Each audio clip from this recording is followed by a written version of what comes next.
devastating team, the same dynamic format. Have I Got News for You? The book, available now. Get a grip on Friday nights. Gosh. With Larry Sanders.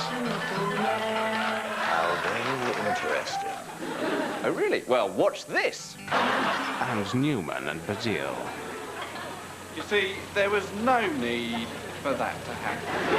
Now, that last bit wasn't very funny, but the fact that you wanted it to be funny and I disappointed you turned me on. Turn on tonight on BBC2.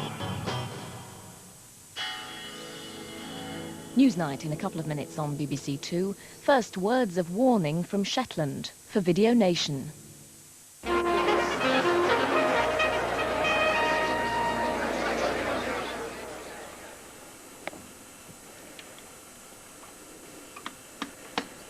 More than 150 crew were rescued from the ship which ran aground off Wark.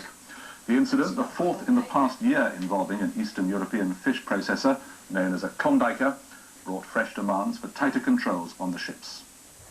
How many near disasters like this is it going to take? There's another vessel on the Rock and Shetlands, 4 in quick succession. Old East European rusty Klondikers come to Shetland for herring and mackerel. Shetland's just becoming the graveyard. So far it's the bravery of the helicopter crew and the lifeboats that have ensured that no lives have been lost. Is it going to take 150 lives to be lost before the government will do anything about this? The Pioneersk is now breaking up, spilling some of its 500 tons of fuel oil. Harbour officials are considering spraying chemical dispersants. It's emerged the Klondijker failed a safety inspection in August, but officials didn't have the powers to detain her. We can't take measures in Shetland to stop this happening. We need the government to take a decision to avoid accidents and pollution. Most of Shetland industry depends on its good, clean image. Its image is being badly tarnished by all these accidents. Pollution is now the major fear as the slick moves closer to the Shetland coastline. The RSPB say thousands of birds are potentially at risk, though oil is understood to have stopped seeping from her tanks. And it's happening over and over and over again, and still nothing's done. Perhaps we should take half a dozen of them up the Thames and wreck them on Tower Bridge. That's what it feels like here. They'll maybe think about it a little then.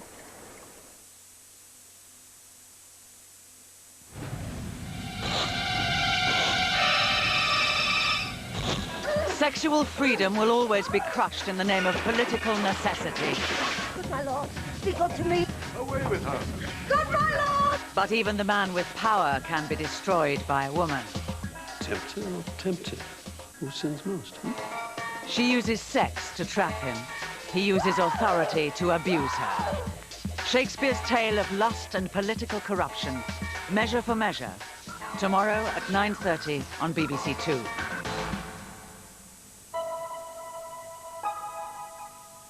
Now on BBC2, Kirsty Wark presents Newsnight.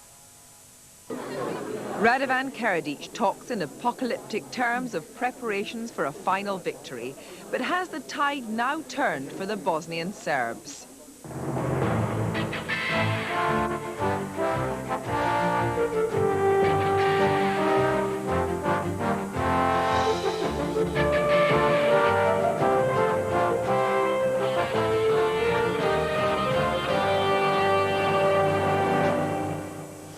Good evening. The Serb leader rattles his sabre in the face of the first substantial advances by his enemies.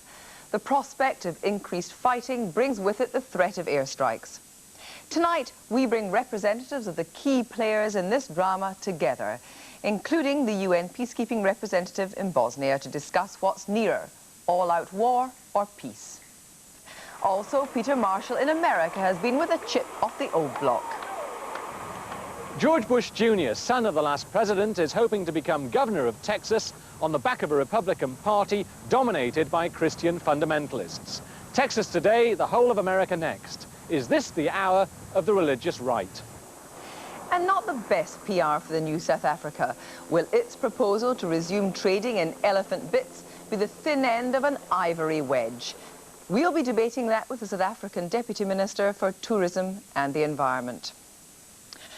After the language of threat, counter-offensive and ultimatum that's characterised the Bosnian conflict over the past 31 months, today war was the key word. A number of events have conspired to drive the crisis on, not least the combined Muslim-Croat capture of the strategic town of Kupres, a Bosnian Serb attack on the UN safe area of Bihać, and the threat of retaliatory NATO airstrikes. Tomorrow, the negotiators from the International Contact Group on Bosnia will meet to discuss an increasingly volatile situation. Radovan Karadzic is going for broke with his promise that by next week all Bosnian Serbs will be on a war footing, preparing for a final victory. But what is really behind his threat? Kirsty Lang reports. Croat and Muslim soldiers posed for the cameras today in Kupres, and they had reason to smile. It's the first town they've ever managed to take back from their Serbian aggressors. After 30 months of war, the pendulum may finally be swinging in their favour. The Croats tried to take Kupres once before in the first month. Pictures like these have given the Bosnian Muslims something to hope for. Miro Cehovic, who now lives in London, returned yesterday from Sarajevo. In the last 10 days, in Sarajevo, atmosphere suddenly changed. People almost were in euphoria, you know, and we all knew that some things are going to change. And I think this is the moment where Serbs are going to start to think about serious negotiations. That optimism seems to have infected Lord Owen, who said today that perhaps now the Bosnian Serbs were no longer militarily invincible, they would give up their arrogant posture and come to the negotiating table. But there was no sign of weakening from the Bosnian Serb leader, Radovan Karadzic. Bellicose as ever and ready for the mother of all battles, Karadzic today declared a general mobilization of the Bosnian Serb population. He even said he'd be closing down schools to form student brigades. And they have a long front line to defend. In control of 70% of Bosnian territory, the Serbs have until now always had the military upper hand. But the tide is turning. Croat and Muslim forces, now fighting together, are on the offensive in 3 areas.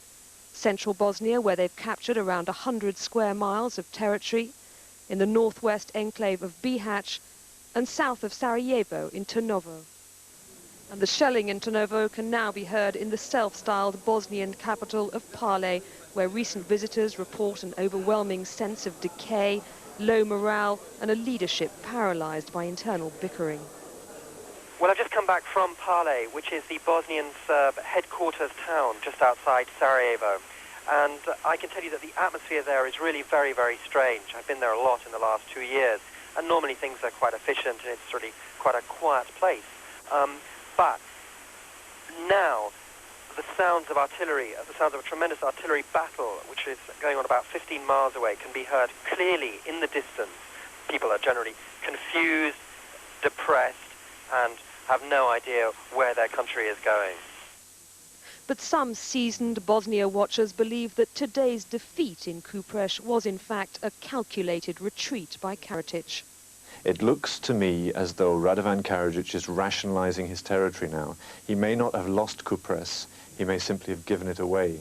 Kupres was never a Serb town. They never intended to keep Kupres. They never intended to make it part of their Republika Srpska. They always said, always in code or always privately, but they always said from the very beginning that Kupres was negotiable, that they would trade Kupres and some other towns in that, and areas in that region. So it looks to me as though Radovan Karadzic is pulling his troops back of those parts of the territories which are not really defendable in the long term.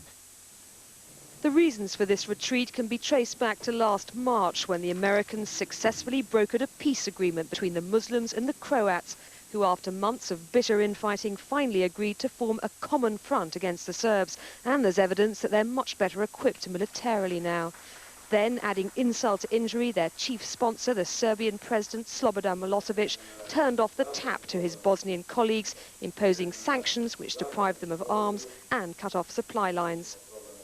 The international peace agreement to divide up Bosnia, which the Serbs have so far refused to sign, would force them to give up substantial tracts of territory to the Croats and Muslims under the aegis of a kind of Bosnian confederation. I don't think Radovan Karadzic will ever agree to the contact group plan, and if he does, he'll never implement it. He might well put his signature to it under great duress and under great pressure, but he won't implement it on the ground. What he's interested in doing is building his state, defining the borders of his state, making them defendable, making them realistic, and building a cohesive unit of territory. Radovan Karadzic has never been a man to worry about what the rest of the world thinks about him, and today's tub-thumping comes as no surprise. He's acutely aware that to cave in now to UN demands and return to the negotiating table would enrage his hardline supporters, who are watching him closely for any signs of weakness. His hope must be that with thousands of refugees fleeing the front line, his old allies in Belgrade will once again be forced to come to the rescue. Rajko Bogojevic of the Serbian embassy in London says that for the time being Belgrade's position remains the same, but hints that that could change if they feel that Serbian civilians inside Bosnia are not being protected by the international community. I know that there is a lot of forces in Yugoslavia who are opposing this new approach of Yugoslavia, but there is no change of the policy. I am afraid that if this situation continues this way, and especially if the civilian population, Serb civilian population, is in great danger in Bosnia and not protected by the international community, then in that case I'm afraid that something has to be done. The Bosnian Serbs took their revenge today in attacks with ground-to-air missiles against Muslim positions in Bihać, an action roundly condemned by the UN as terrorist. Meanwhile, the Americans are stepping up pressure to lift the arms embargo to the Muslims. The danger is that the more Bosnia moves towards becoming a level killing field, the greater the chances of creating a new humanitarian nightmare that the international community will once again have to deal with. That report by Kirsty Lang. Now, I'm joined now in the studio by the Bosnian Muslim representative Mirza Hajrić, by Dr. Sergej Trifkovic, a Bosnian Serb consultant, and from Zagreb by Michael Williams, the spokesman for the UN Special Representative to former Yugoslavia. Dr. Trifkovic, is it going to be war? I'm afraid so. All along, the Serbs didn't really aim for a radical solution of this conflict. They were hoping that there would be 3 ethnically based republics in former Bosnia-Herzegovina, and that they would somehow negotiate their mutual boundaries. However, the Muslim leadership in Sarajevo is obviously determined to realize the impossible dream of a unitary Bosnian state, and that ipso facto means war, yes. It means war, Mr. Hajrić. Are you prepared for war? You seem to have been escalating the conflict from your own point of view. Well, we have clearly shown our will, I mean Bosnian government, by signing a peace plan. So therefore, whoever didn't sign a peace plan, and it's Bosnian Serbs in this case, are responsible for all the consequences of it. You say you signed a peace plan, but it's well known that you're increasing your weapons capability, you're moving more troops up into key areas. You are certainly escalating the conflict. Well, I can't say that we're escalating the conflict, but Bosnian army certainly is more than capable, more capable now than before in confronting the aggression of our country. And that could, I believe, could bring a balance of forces on the ground about, and it could certainly help a peace. Would you be prepared to do that and risk the UN pulling out? Well, we have said if the clear dilemma is UN presence on the ground or lifting of arms embargo, we would like embargo to be lifted. But I don't think it's that simple. UNPROFOR has its mandate, and it helps the situation, although it doesn't fulfill it fully. And I believe that UN should stay in, although there is some fighting in certain areas. Michael Williams, will the UN be prepared to stay in face of increased conflict that could even hit UN personnel?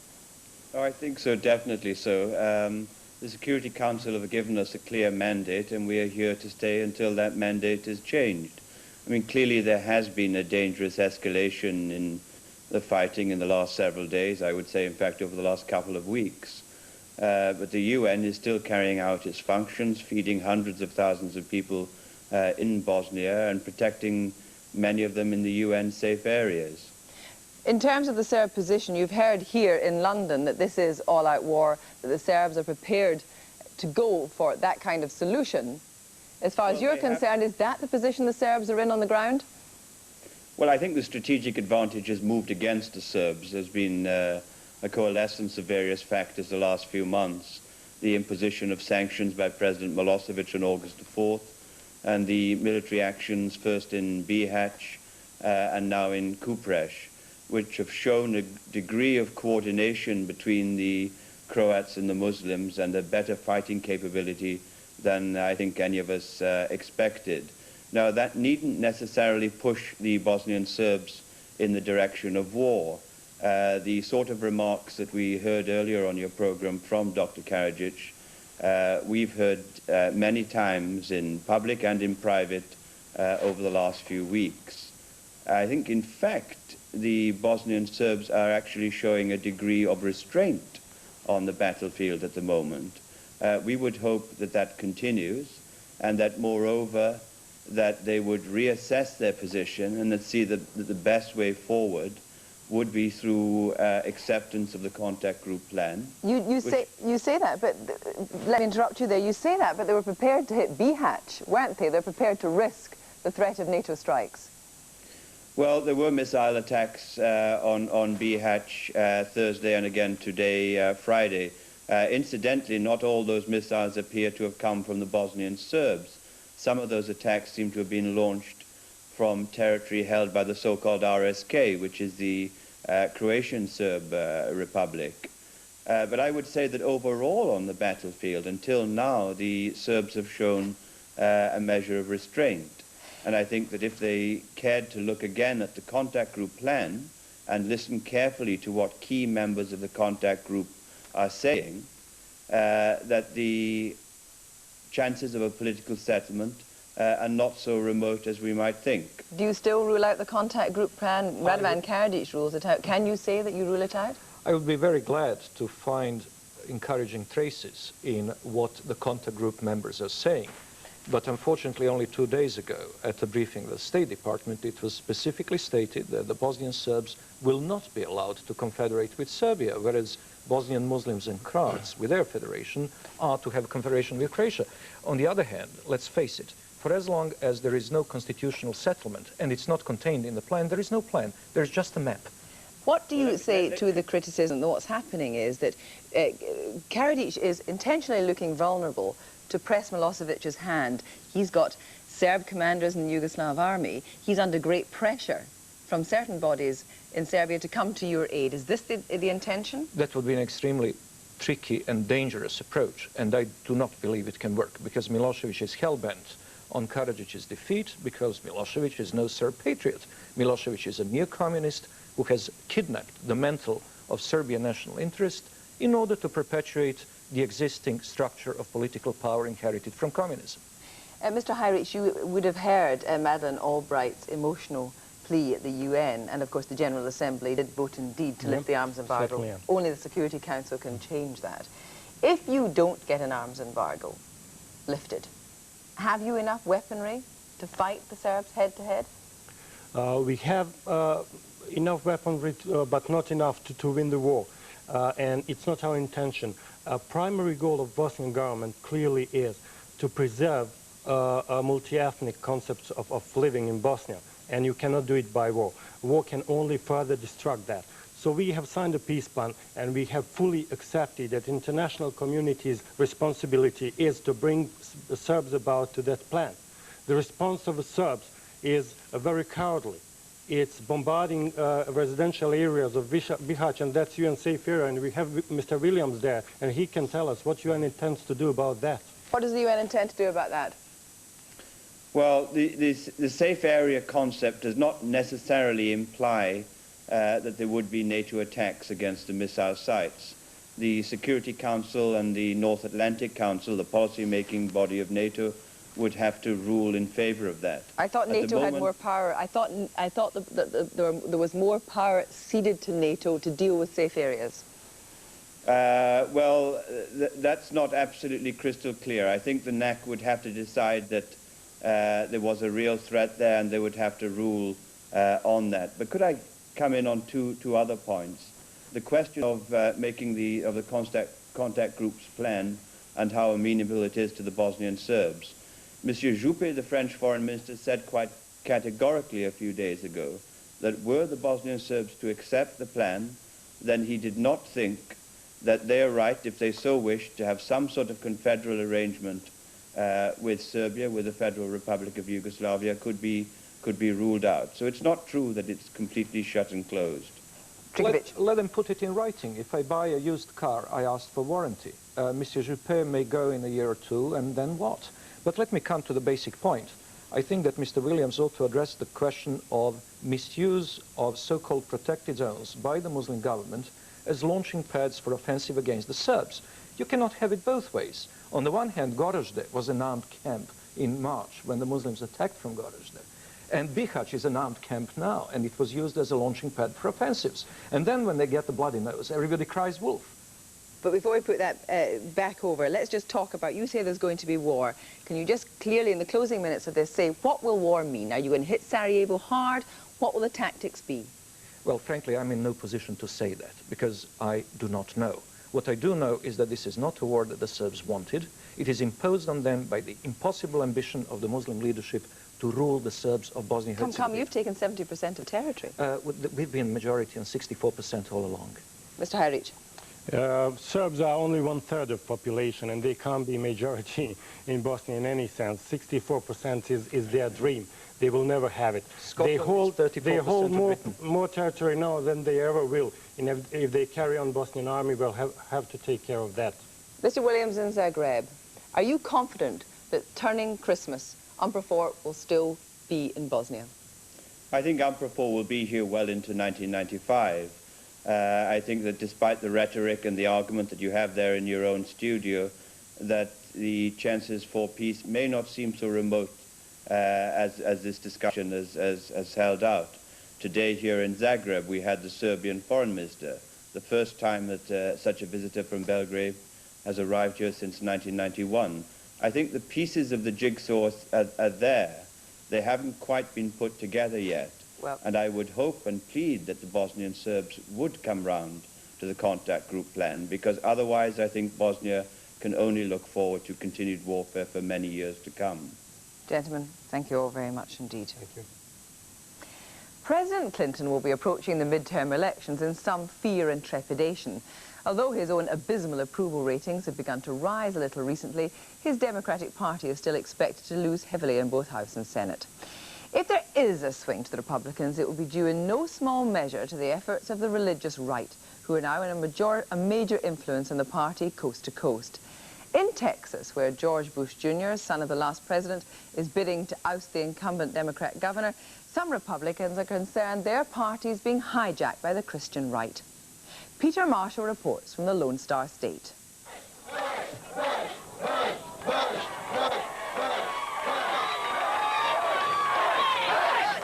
Here comes the son, George Bush Jr., the man who next week hopes to become governor of Texas. He's the choice of a state Republican Party now dominated by talk of sin, they're against it, and God, who they're convinced is on their side. Father, we thank you for the resurgence of conservatism from Texas to Massachusetts. We pray that we shall return as a nation